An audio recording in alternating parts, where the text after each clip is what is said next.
Haere Mai te manuhiri e, Haere Mai ra, Haere Mai, Haere Mai. Haere Mai ki tēnei rā whakahirahira mō Hikurangi e, Haere Mai ra, Haere Mai, Haere Mai. Welcome everyone. Welcome to this great day for Hikurangi. To those of you who have travelled from near and far to be here to celebrate with us, welcome, welcome, welcome. This is the main street at Rawiri here.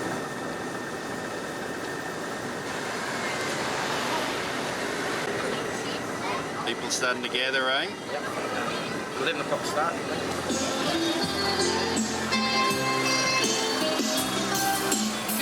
I've actually got the motorbike shop here, and I opened it up about 15, 17 years ago.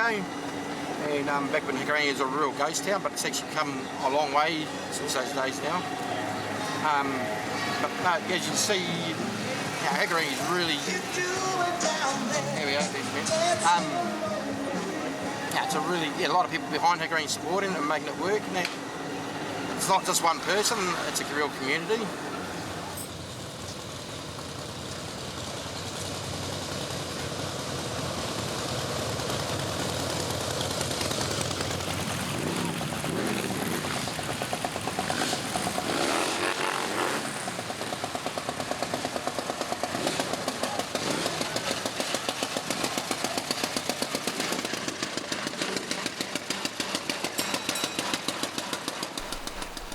Kia ora everyone.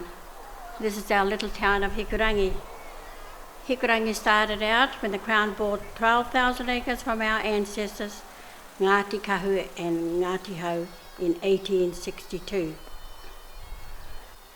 Back then there was heaps of native trees and flax to harvest, and it was central so they could move the logs to the coast easily. This is how we began, and now we have about 1,400 people around this area. Hikurangi.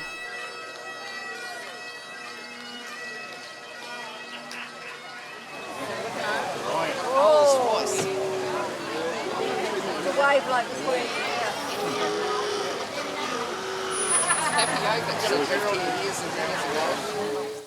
Happy come here with nothing. I think he got burnt out at Waipu, and him and Etty were coming through the town looking for things, and they saw the shop on the corner there where straight opposite the hotel, and he said that's the place, and he saw that Mrs. Wheat was strange, and they went in and they bought it, and he's built himself up a multi-millionaire. He was getting crayfish from Christchurch. He was sending trucks down from here to bring crayfish from I think it was coming from the barrier. They would bring it from the barrier right up to here. And Happy was collecting all that. He was getting eels. He made a fortune, that man. He was a very generous man. And he had his own aeroplane, helicopter, Rolls-Royce car, and he come here with absolutely nothing. Wow. He was one of the best workers I've ever seen. But he was a very, very angry man when he got angry. They lost a little girl. I just forget how. It was a car accident, wasn't it? No, it was, she was in the back and got carbon monoxide, is it? Yes, she went and to sleep. She died. And he didn't realise it. Anyhow, he went down to where Hep used to work, and he went in the shop, and he saw one of the boys lying down in the thing. He rushed out the car and grabbed hold of him and brought him out the car. He said, "Not having another one die on me." Mm-hmm. Yeah. But Happy was a very generous man. He was a good worker, and I think his staff liked him. And in the finish, he built that house down the bottom end there, and that turned into a rest home when he died. No, very, very, I liked Happy very, very much.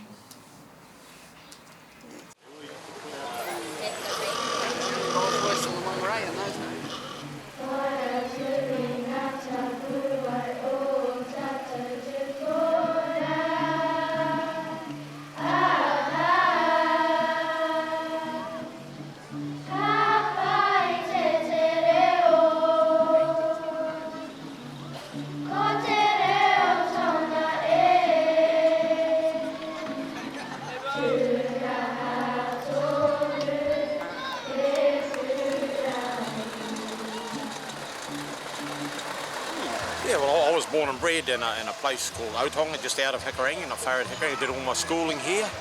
My father went to school here, his father went to school here.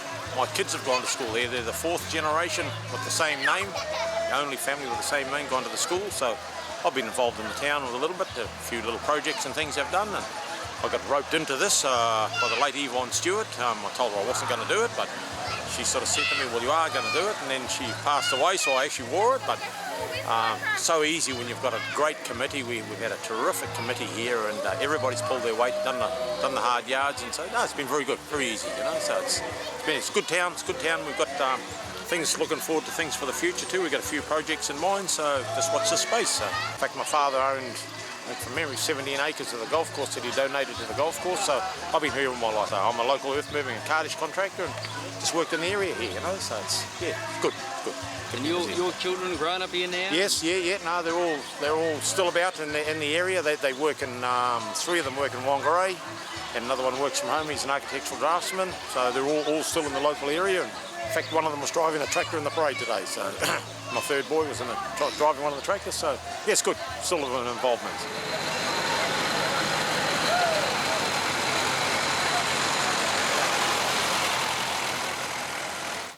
Lived here all my life in the little house just along there, and we've just moved to here, and we've been here about 63 years, I think, in this house. And Evelyn, who I married, she lived next door. So when I got out of my pram, she got in it. So that's how close we've been.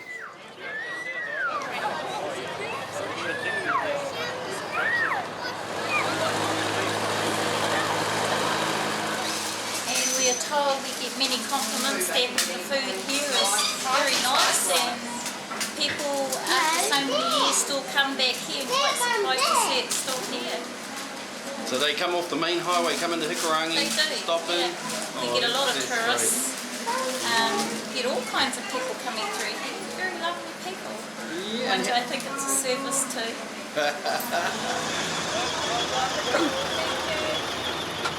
Looking good? Yeah.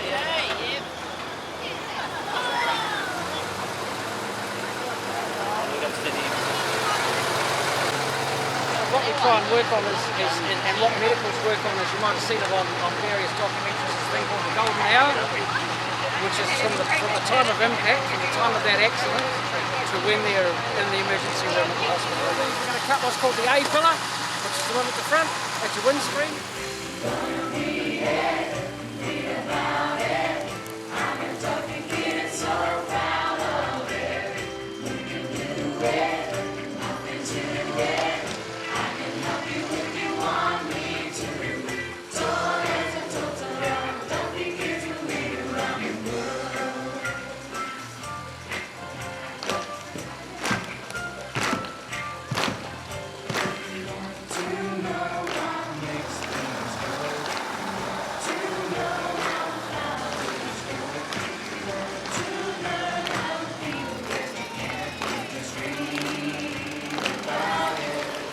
My name's Russell Rawiri. I'm a senior constable Hikurangi, one of 2. The other guy is a senior constable Gavin Benny. We've been here in Hikurangi over 20-something years, and worked together ever since. There's been a heck of a lot of changes. Hikurangi used to be known as the bad area for the Northland area. And since I've lived here and Gavin and I have worked together, we've kind of made the place a little bit better to live in, and people have tidied the houses up, and the community is a great community. But the changes that I've seen is prior to the bypass, we had an influx of traffic going through the bypass to help take that traffic away, especially Aucklanders, and made it a little bit more safer in Hikurangi as well for the children, because a lot of them walk to school, bike to school, and it's made it a heck of a lot safer. Still a lot of old family names around, and their generations have continued to live in Hikurangi, but the new people that have moved in, they've all been told that Hikurangi is a bit of a hellhole, but have realised once they've lived here that it's not, and it's a very good community, very closely knit, and we look after our locals, and they look after us as well. Kia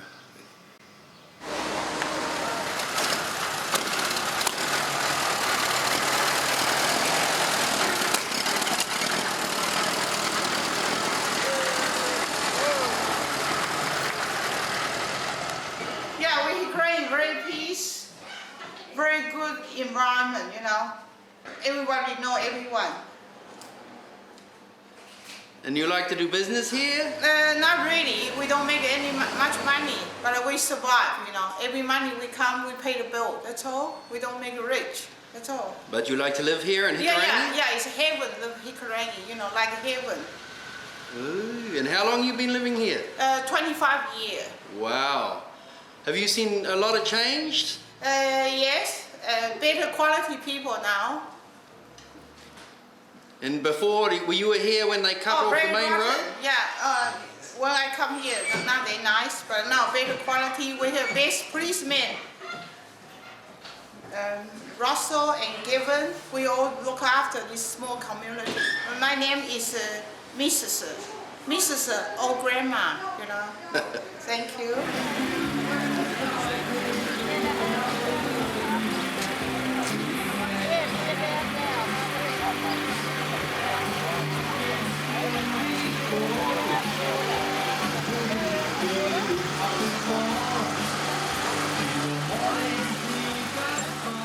I'm Hine Vercoe, nee Henare, and I've been in Hikurangi about 50 odd years. 50 years. I came in 60s. I married someone here, and then that was another story. We got Whangarei wardens here. Oh, right, just for the day? For the day, yeah, they come to help us. I've been working as a warden for about here for Hikurangi about 7 years, 8 years. So I have. You enjoy it? We go to, well, sometimes they can be a bit tough. The young people have been lucky. They are fortunate they got the tornado youth, which taken care of them, which has stopped a lot of vandalism in the town. And of course the policemen, our local policemen, Russell Rawiri, very good. You know, make sure they behave themselves. Whereabouts is the local marae around here? Oh, there's no marae here. Oh, is there no marae for Hikurangi? No, nothing at Hikurangi. Oh. There's one in Whakapara. Oh, okay. That's a bit next further, door. Yeah, a just bit further north yeah. there. There's Irene, the Māori there. She's involved in the committee, in this organising committee, and so is Whaia Ani, well-respected, MP, is it MP, OBE, she got a medal. I played tennis in this, tennis for Hikurangi. Oh, really? Yeah, I've been a tennis member. Huh?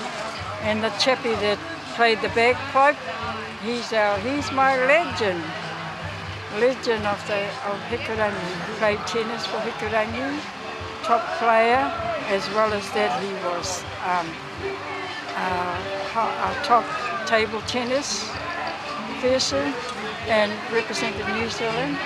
Really? A New Zealand representative as well as a manager for the New Zealand team on stage. I don't know whether he still is. They have some of it at the training school. The school should be where kids come and kids learn.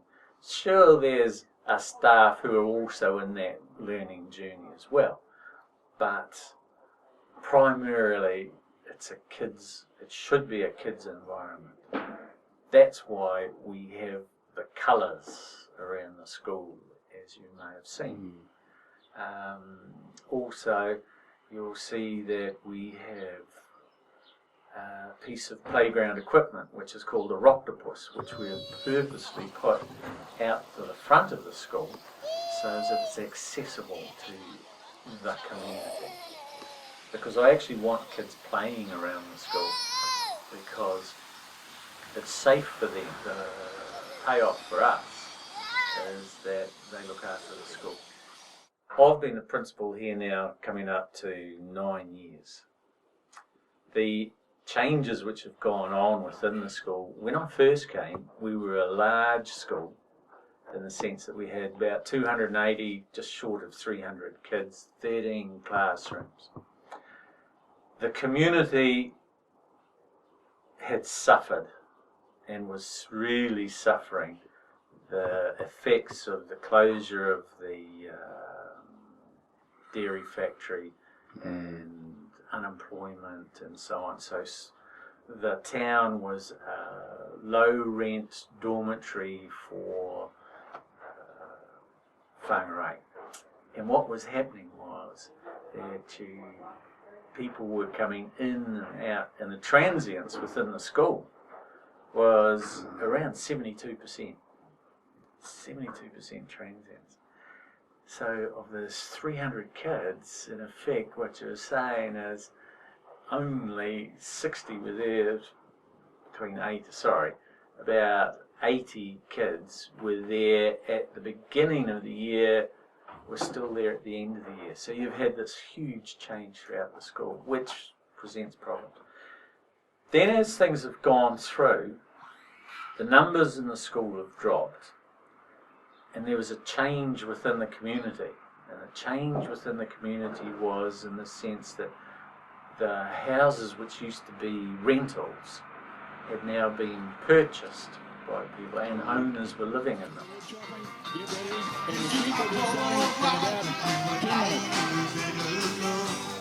The lounge raffle will be starting in 10 minutes.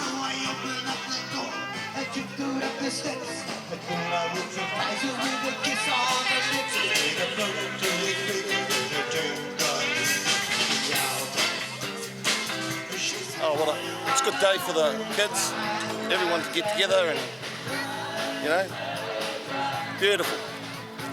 Yeah, Hikurangi, joyous place, man. Joyous place to live. What's your name?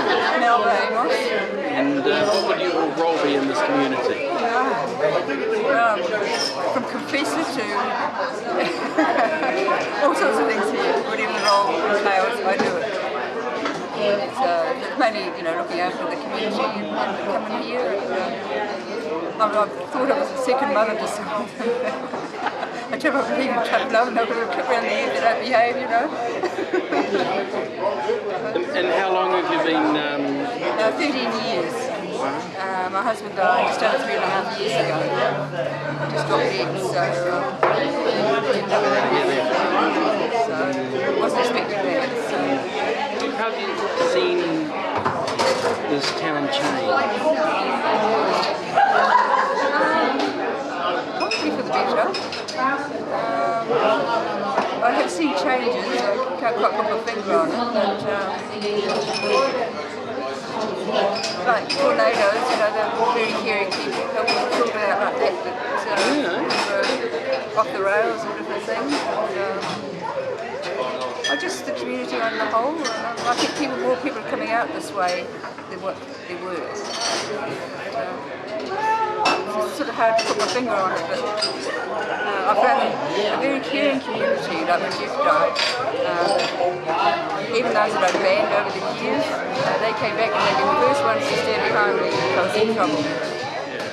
So he loves it. He's just come here for the first day, We got guys coming through the bakery over there, and they've been wanting to see one of these for every time they call in.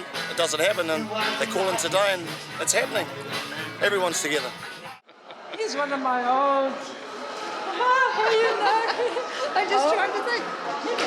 Hine. Oh, right. Hine, Vercoe, of course. We used to play tennis together too, didn't we? Yeah. This bar really clear. Munro.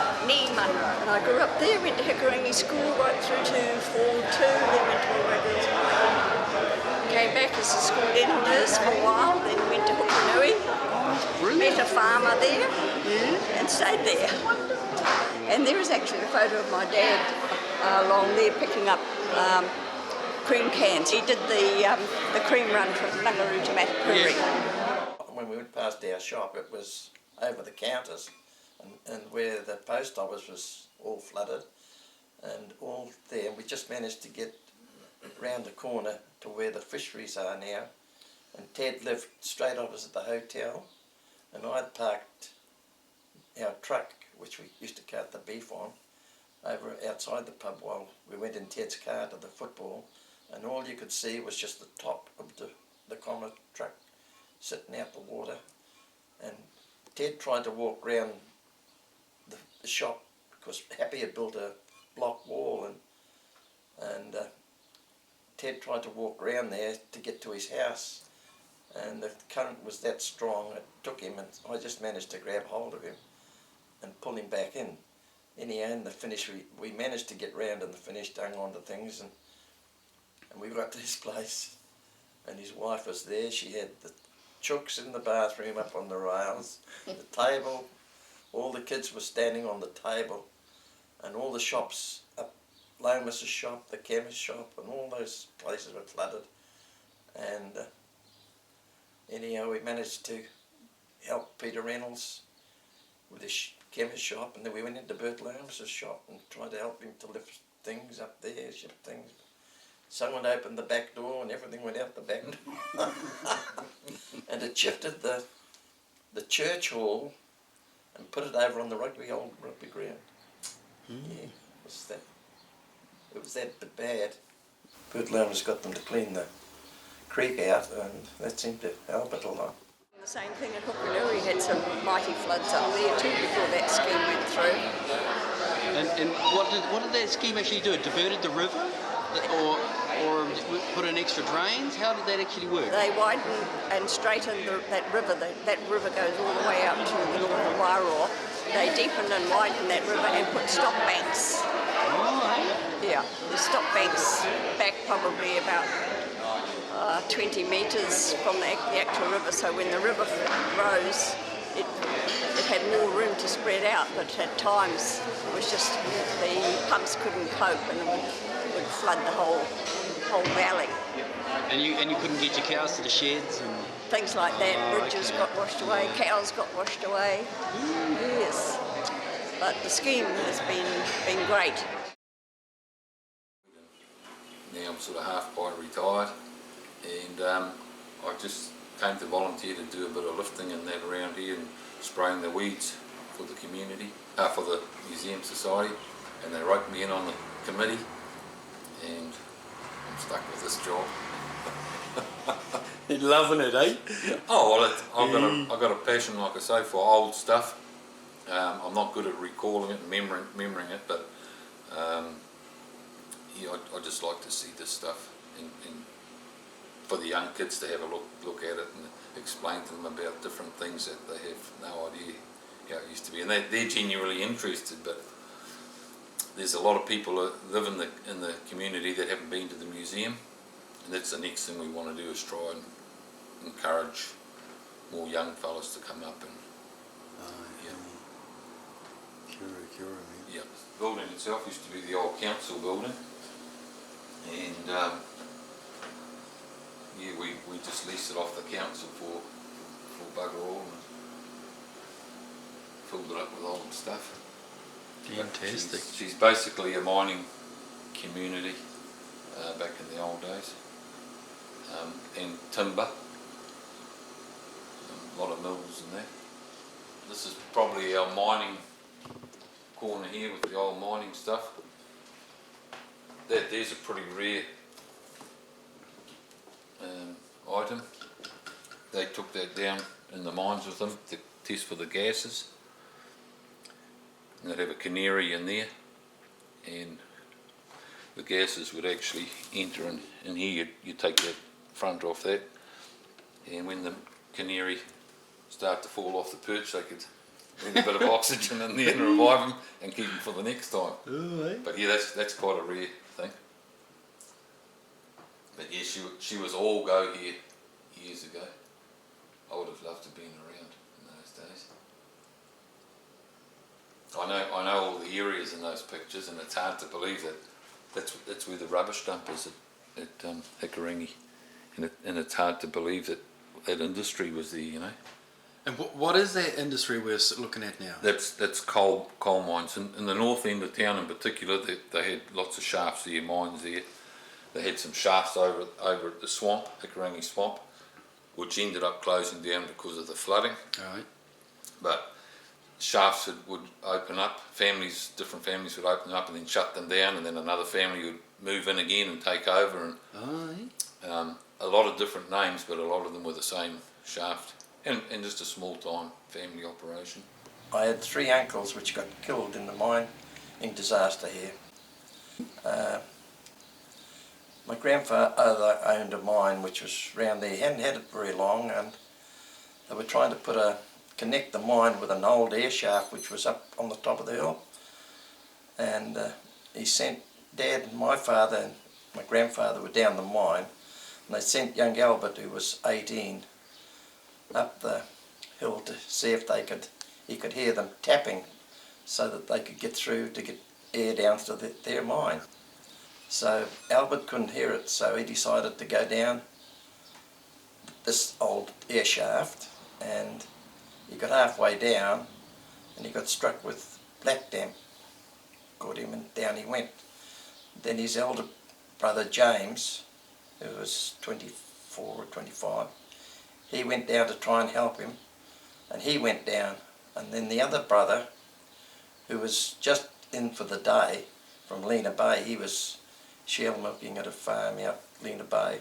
He came in for the day and he went down to try and help them too. And the 3 of them got with black damp. They ended up dead with black damp.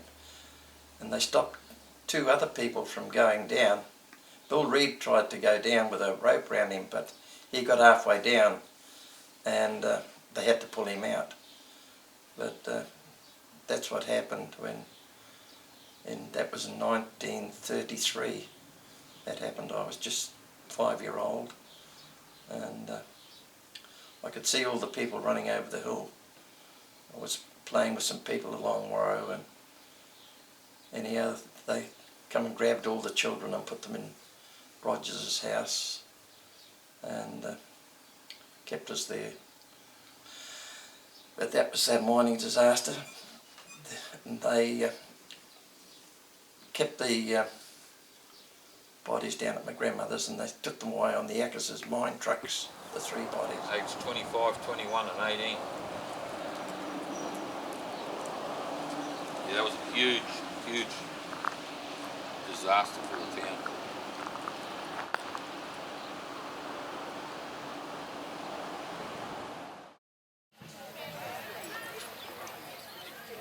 I lose my mind.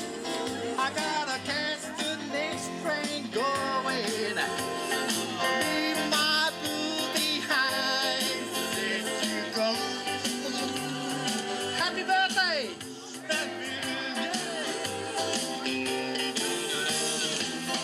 There goes the diva rolling by my bed.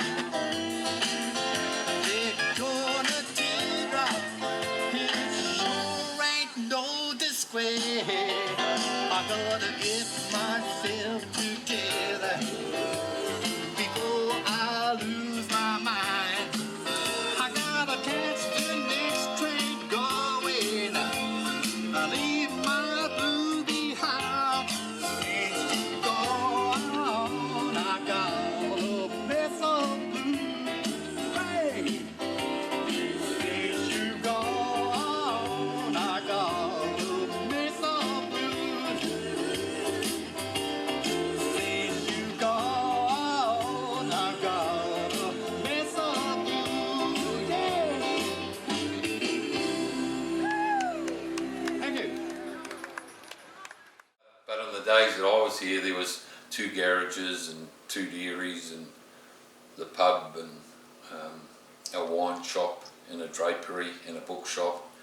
Fish shop, and Ken Kelly, the outfitter, men's outfitter.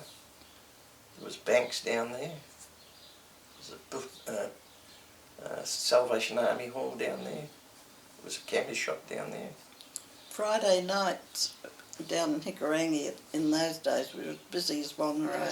The farmers, we're just straight across the road here, where they've got the second-hand shop that used to be the farmers, and it sold everything. It sold women's clothes, shoes, men's wear, groceries, and I actually had a job there for the school holidays for a couple of weeks once at the and gradually things changed, and they closed, and they had 2 butcher shops. This was the picture theatre. This was the actual picture theatre. We come here on a Saturday afternoon for the pictures. And of course those things, they've all gone unfortunately. We haven't got a service station anymore. Yeah, that's the changes I've seen in my little lifetime here. Bit sad, but it was a busy place with the main road going through there. It's just a continuous noise of traffic. And yeah, she was a busy little place. And the Hikurangi fisheries, that was a big thriving business too. That employed a lot of people, and yeah, but yeah, she's all gone. Yeah.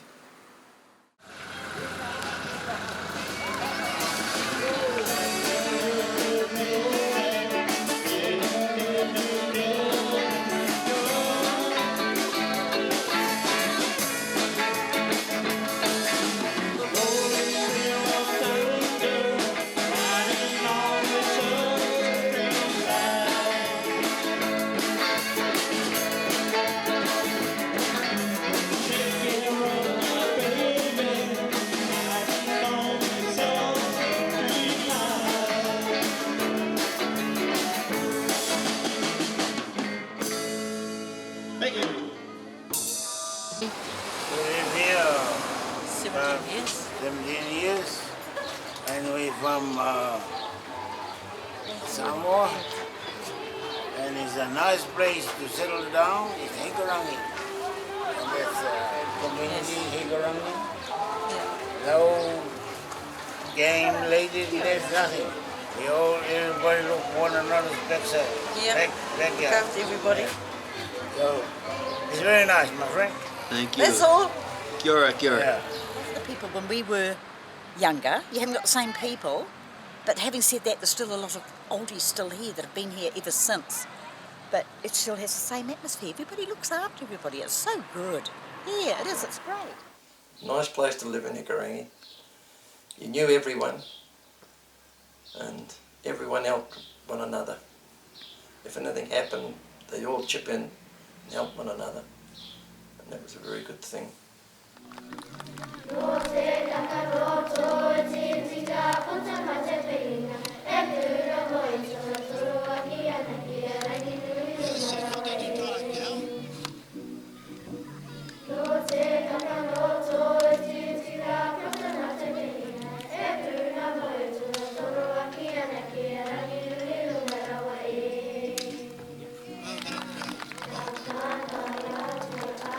There's a certain technique to it. You see what David did there? He actually normally he would be throwing that up onto a table about waist high so that the wool hangers can skirt it. And now what Dave's doing now, this 87-year-old young gentleman here, he's running around taking off the skirting bits, which is the pieces around the neck and the legs and on the brisket. Those are the bits that are not worth so much money. So they skirt them off and put them in a different fadge.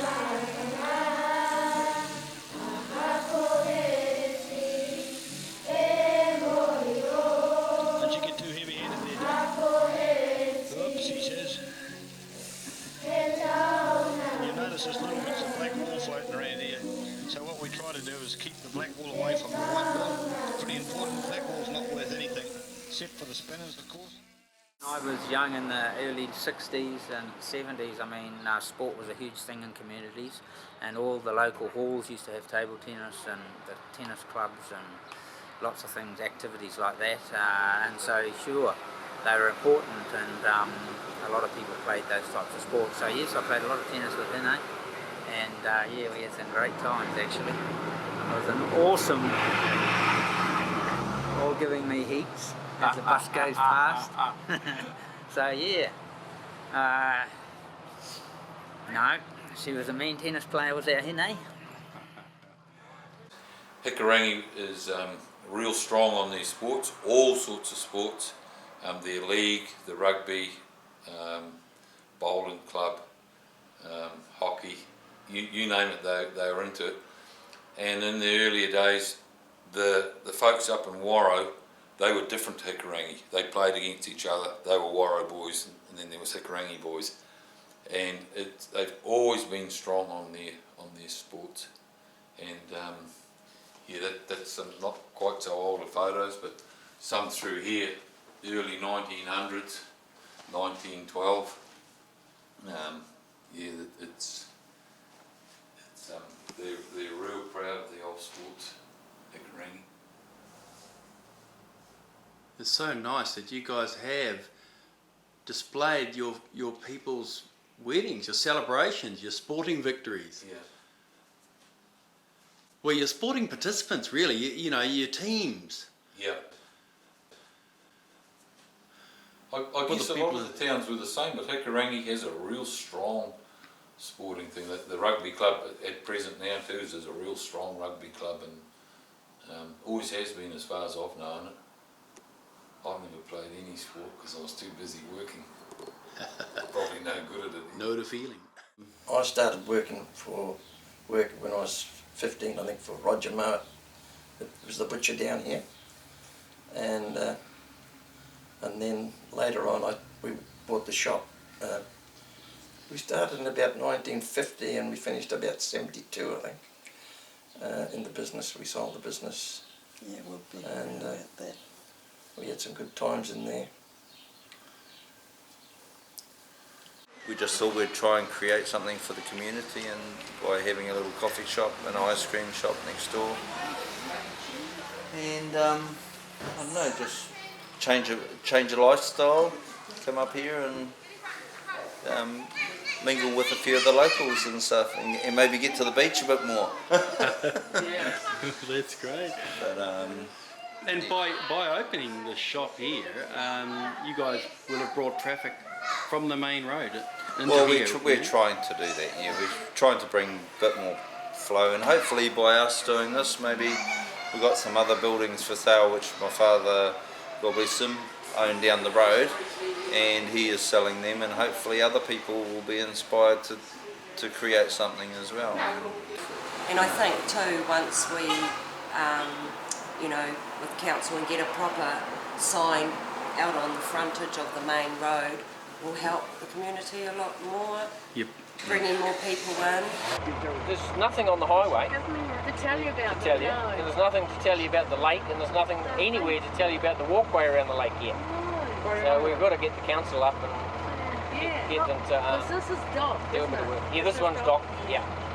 But you'd think they'd have some information on the highway by now.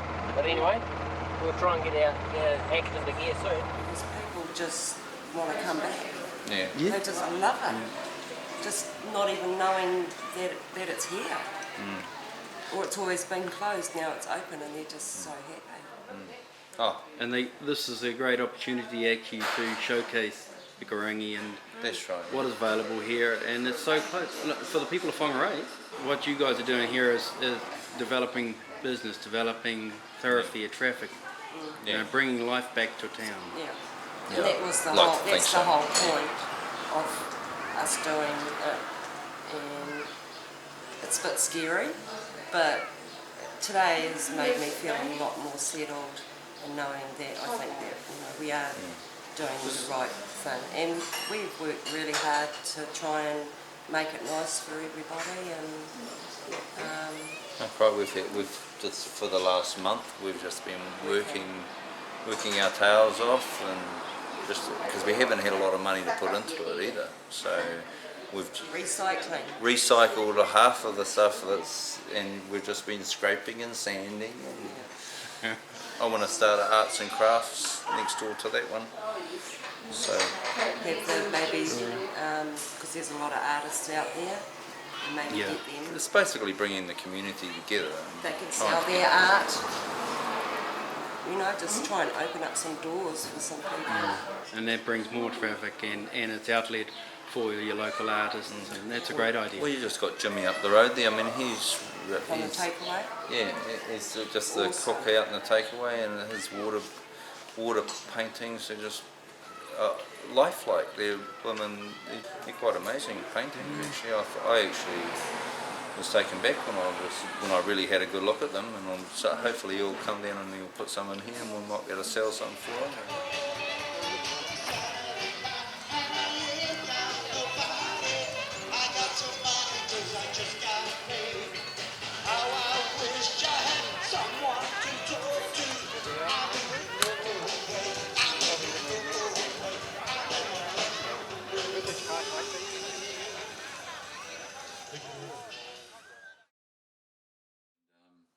Yeah, I guess they were all local guys that went off to fight.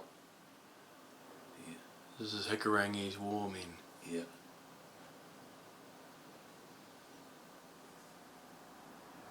Yes, well-known Hikurangi guys, a lot of those guys. Wow.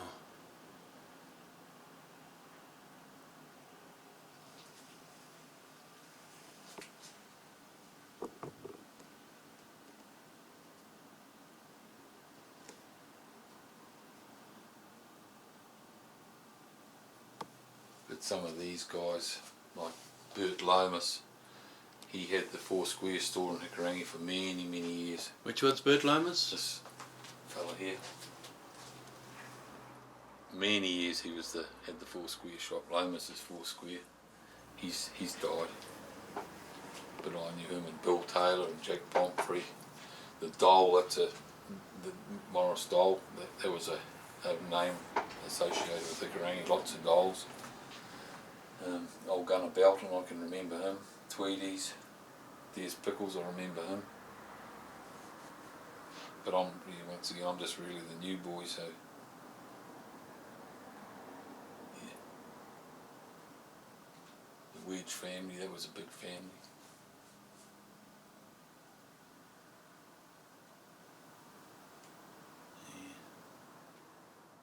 He said, "You're my girl." He says, "You keep away from that Bobby Eckers." I've never forgotten it. And he was engaged, but he didn't come back from the war. He was a lovely person. Same age as my brother. My brother was wounded 4 times in the Middle East. And they didn't think he was going to live one stage. Ev's parents was at the beach one Christmas, and they got a telegram to say to go to ring up, and they had to walk all the way over to Ewan's store. They were at Oakra. They had to walk over the big hill and to the Ewan's store, and they told him that he'd been very badly wounded, and they didn't expect him to live, but he pulled through in the finish, so he's very lucky. He won the military medal, Cliff, for his bravery. Very proud of that.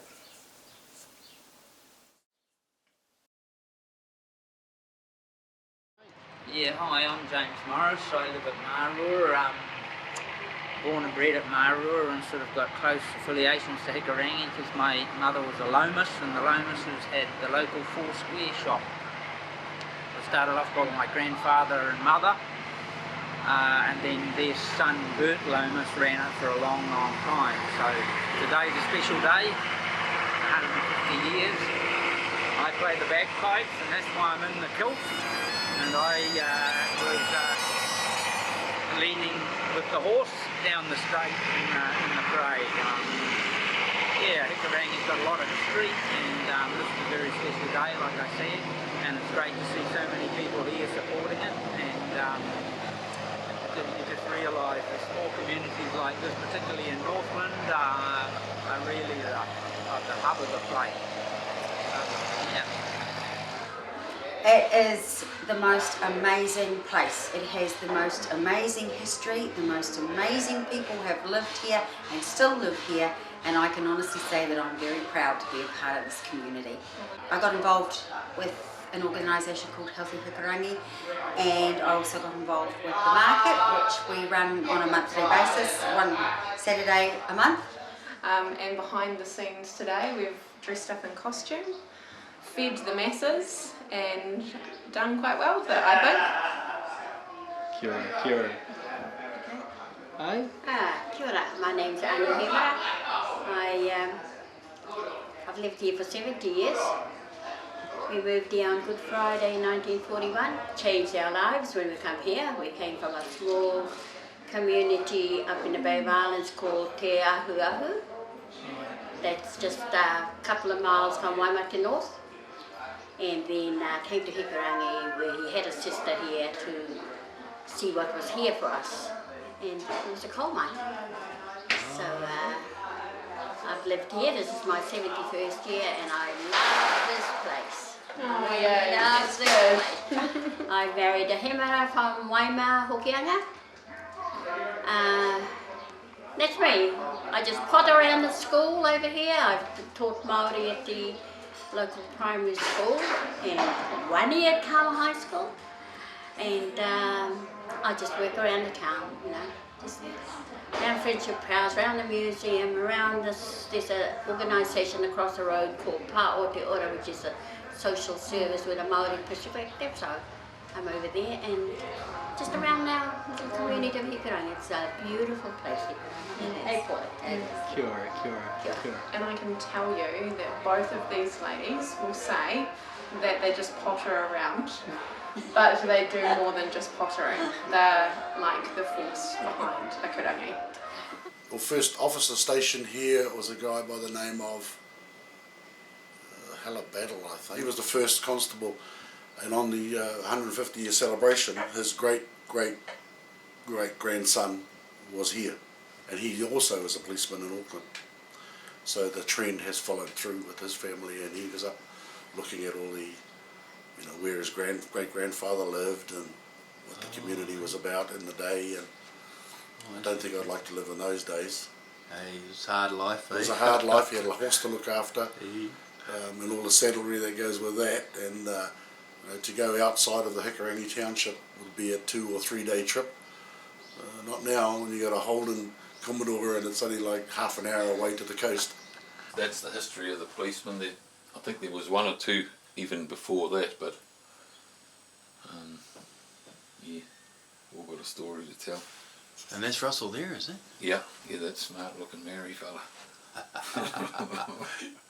This guy Ralph Davies was our policeman for many years, and there was a big brawl up in Maori many years ago, and him and another fellow was sort of there too. It was in the pub car park. It was a big news story, and I think 2 rival gangs were having a fight there, and poor Ralph got tied up in it, and he got the shit beaten out of him, and he retired after that. Yeah, that's no good, eh? Yeah. But yeah, people remember him fondly. My passion is the children, yeah.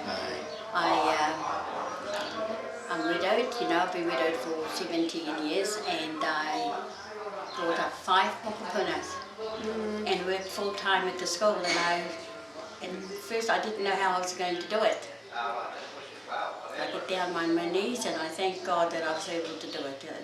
You know, give me good health and this sort of thing, and I continue. Now I'm on my 2nd lot of mokopuna. You're so short, honey. I just babysit them though. I don't have them full time. She had them working today. Oh, good. Yeah, so that's my life is the children. I think half of these children Hikurangi call me Whaia Ani. They do.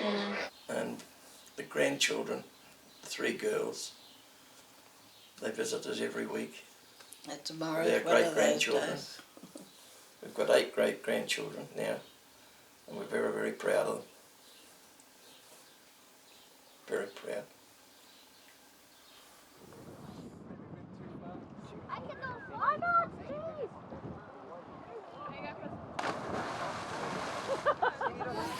We go to our youth group in Tornado Youth. It's like our community youth group. There's quite a few people that go. They take us on heaps of camps. It's like a Christian-based group though, but it's still fun. We still like it.